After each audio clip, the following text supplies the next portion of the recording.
Have you ever been in one of those situations where you are so stressed that you begin to panic and then you freeze? Well, that's exactly what happened to precious metals today, gold and silver. We're going to discuss the movements they did make, as small as they were, and the reasons behind it as we explore.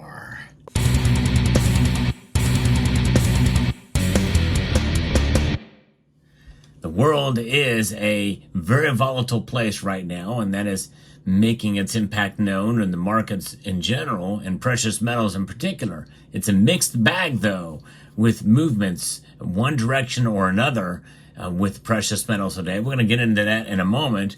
But as you navigate the world around you in terms of precious metals and when to buy and when not to buy, I hope you will consider thinking about Summit Metals. They're the sponsor of the channel, and they have really good deals on gold and silver, so I hope you will check them out. Browse their website at summitmetals.com, or you could scan this QR code here as well. Precious metals are certainly impacted today and have been on fire as of late, but we've seen some pullback. We've seen some consolidation in the prices.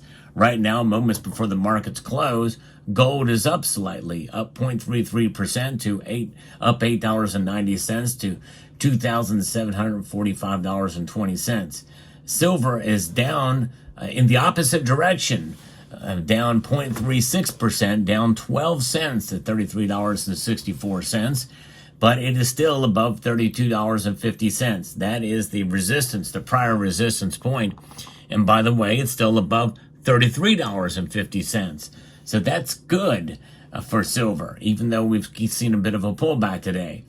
Platinum is down, and palladium continues to rise because of what is being proposed for Russia, as I talked about in the previous video. And rhodium got hit hardest today. It's down $100 right now. But overall, this kind of mixed bag essentially means that the market is frozen, say for rhodium.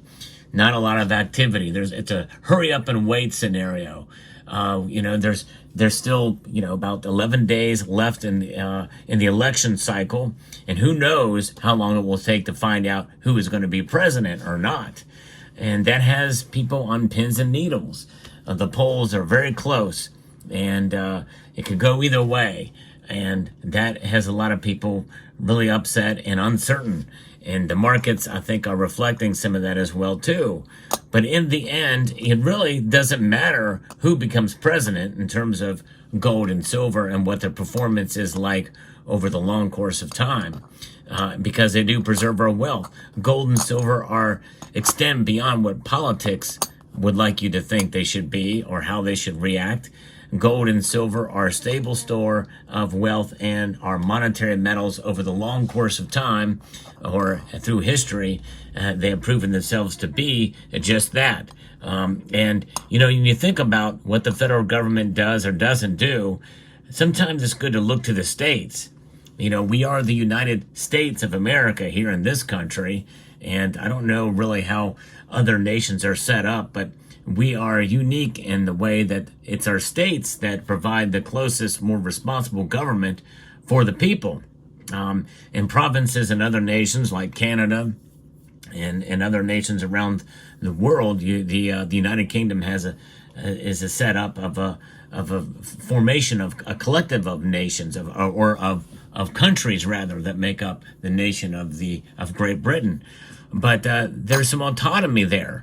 And the states here in the U.S. recognize are starting to recognize more and more gold and silver as money, as legal tender, as noted in our Constitution, Article 1, Section 10.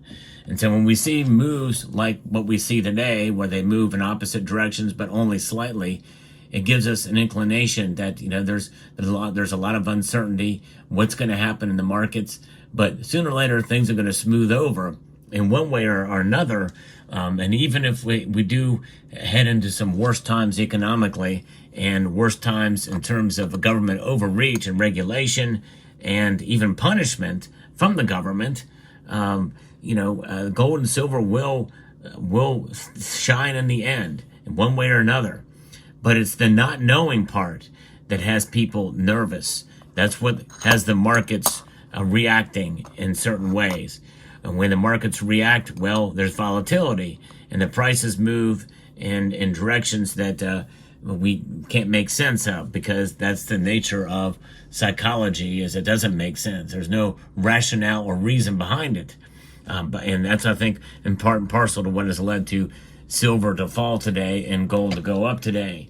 There are obviously other indicators we can look at. One of them is a dollar index, but no matter what the dollar index tells us, one of those metals is reacting against it. The dollar is actually up a little bit today to 104.31, up a quarter of a percentage point, and so therefore that means that that gold is really defying what the dollar is doing. And that means that there is some uncertainty out there, and we're also seeing other nations around the world see gold as a safe haven, a store of value. Central banks have been adding it to their vaults at a record pace, and I've talked about that in prior videos as well. So it's been quite a wild ride for gold and silver this year. They've done well, but I think today we can declare victory even with silver down slightly. In fact, it's actually down even less right now, moments before the markets close. So I think as long as we can see the metals kind of stay where they're at, it is a good thing, because they're reacting essentially to the madness that is the election cycle, geopolitics, and other areas in the economy. And some of the numbers that we're getting, I think the market really does understand that a lot of these numbers we get, positive numbers, are part and parcel due to a government injection of our money, our dollars, that essentially we are suffering from inflation because of the loss of value, are being injected into the market to make things look better than they are. It's not real economic growth from the free market. And that is sad when we have to think about that, but that's exactly what's occurring, which is why more and more you see me refer to the three-letter agencies as the chefs at the Cook the Books Club. And they are indeed doing that, because whenever you use dollars, they manipulate everything, including some of those numbers, to make it look good for them politically. And we're less than 2 weeks away from a very important election from which they want to maintain their power structure. And so those are the kind of things we have to think about with why gold and silver move. But in the end, I think the best advice I can give you is look for dips and buy on those dips, and also hold on to what you already have, and have yourself a buffer zone, a padding against having to sell your precious metals by holding on to some of these dollars. Even though they're losing value all the time, there are ways you can help protect yourself, at least limit the damage, by having a money market account, and also having some cash on hand just in case of an emergency at home, stored in a very safe place, and as well as having precious metals in your portfolio, gold and silver. Article 1, Section 10, they indeed are the ultimate safe store of value. That's why I hold them, and they're beautiful to look at as well too. So gold and silver, it's fascinating, and to see what's happening and what are the reasons why they do move in one direction or another. But in the end, the price is only paints part of the picture. Its value proposition extends beyond price, and that's what I want to impart upon to you in this video. If you like when I do provide the latest news in the world of precious metals and analysis, I hope you will consider pressing that like button down below and subscribing to the channel if you haven't done so already.